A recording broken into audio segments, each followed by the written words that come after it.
Welcome back to the Photography Clips podcast.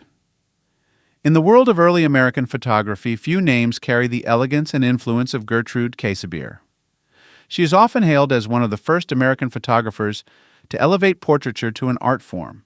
Her best-known works, particularly images of mothers and children, embody a tenderness and depth that was revolutionary for her time. Through her lens, she captured the emotional bond between her subjects with unique sensitivity, helping to pave the way for what would later be known as the Pictorialist movement, a style focused on creating painterly, atmospheric photos. Her work is a reminder of the quiet power of the photograph to convey feelings that words might struggle to capture.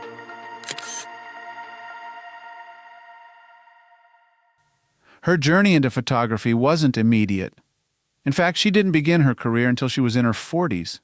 Born on May 18, 1852 in Fort Des Moines, Iowa, Gertrude Stanton was the daughter of a miller and spent much of her early life moving across the country as her father sought work. After he passed away, her mother moved the family to Brooklyn, where she eventually married Gertrude Käsebier and started a family of her own. The marriage, however, was challenging, and she found herself turning to art as a way to express herself and find purpose outside of her domestic life. Despite the unconventional start, her love for art blossomed as she studied painting in New York and later in Paris. But when she discovered photography, everything changed. She embraced the medium, fascinated by its potential to capture life's fleeting moments with both intimacy and artistry. By her mid-40s, she was working as a professional photographer, a choice that was rare for women of her time. Yet she thrived, and her work soon became known for its gentle, evocative style that brought out the essence of her subjects. She became a major figure in the Pictorialist movement, a style that aimed to elevate photography beyond simple documentation. She developed an evocative, soft-focus approach that lent her portraits a dreamlike, almost ethereal quality, as if her subjects were bathed in a soft, warm glow. These portraits weren't just pictures. They were mood pieces that invited viewers to feel the quiet beauty of her subjects. One of her most famous works, Blessed Art Thou Among Women, 1899, perfectly exemplifies her style and artistic philosophy. In this image, she captures author Agnes Rand Lee and her young daughter Peggy.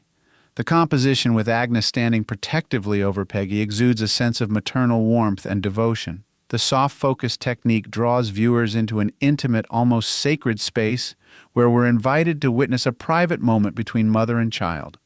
This photograph has a timeless quality, one that resonates as much today as it did over a century ago. Her sensitivity to her subjects, especially mothers and children, set her apart from her peers and established her as a leading voice in the emerging field of portrait photography. She had a gift for capturing the bond between mothers and their children, a theme that would become central to her work. At a time when women's roles were largely confined to the domestic sphere, her portraits revealed the profound beauty of motherhood in a way that few others had done. Her portraits weren't merely representations of the mother-child relationship. They were tributes to the strength and tenderness of women. Through her lens, she celebrated the feminine spirit, presenting it as a source of resilience, beauty, and grace. What's especially powerful about her work is how she highlighted women's inner lives. In her portraits, mothers aren't just passive figures. They are strong, self-assured, and full of presence. Her images radiate with respect for her subjects, inviting viewers to see beyond the surface and connect with the emotions she carefully captured. For anyone who loves portrait photography, her work is a masterclass in empathy and expression. Beyond her role as a photographer, she was a vocal advocate for the recognition of photography as a legitimate art form. In a time when the medium was often dismissed as merely a technical skill, she argued that photography could be as expressive and impactful as painting or sculpture. She was a founding member of the Photo-Secession group led by Alfred Stieglitz, which sought to promote photography as fine art. This group, along with Stieglitz's gallery and publication camera work, helped introduce her work to a wider audience and cemented her reputation as a groundbreaking artist. Despite her success and influence, her relationship with the Photo-Secession group was complex. She often clashed with Stieglitz over artistic control and personal values, eventually distancing herself from the group. But her commitment to photography never wavered. She continued to work independently, remaining true to her vision and continuing to push the boundaries of portraiture. For anyone with a passion for portrait photography, her work offers a wealth of inspiration. She taught us that photography can do more than capture a person's appearance. It can capture their essence, their spirit, and their relationships.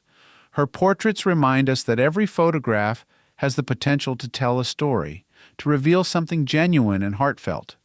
Her work is a reminder that technical skill is only part of the equation. What matters most is the connection between photographer and subject. Her legacy is a call to approach photography with intention and empathy, to see our subjects as individuals with lives, emotions, and stories worth honoring. Her soft focus technique, which she pioneered to create an almost painterly effect, continues to inspire photographers who seek to infuse their images with depth and emotion. Her life and work encourage us to consider how we can use our craft to express our own perspectives and to elevate the ordinary moments we capture into something timeless and profound. In a field that was often dominated by men, she carved out a space for herself through sheer talent and determination. She showed the world that photography could be personal, expressive, and deeply human. Her work continues to resonate not only because of its technical brilliance, but because of its emotional honesty. Her portraits of mothers and children invite us into an intimate, gentle world that feels as relevant and moving today as it did over a century ago. For those of us who love photography, her story is an inspiring example of the power of vision and compassion.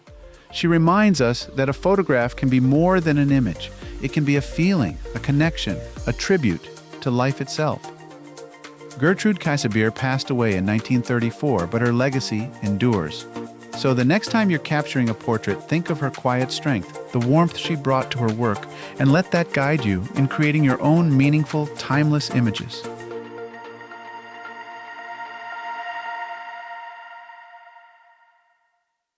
Thanks so much for listening to the Photography Clips podcast. I'm your host, Will Moneymaker. If you liked today's episode, feel free to share it with a fellow photography enthusiast. And don't forget to subscribe so you won't miss what's ahead. You can also visit willmoneymaker.com to explore more of my photography and thoughts behind the lens.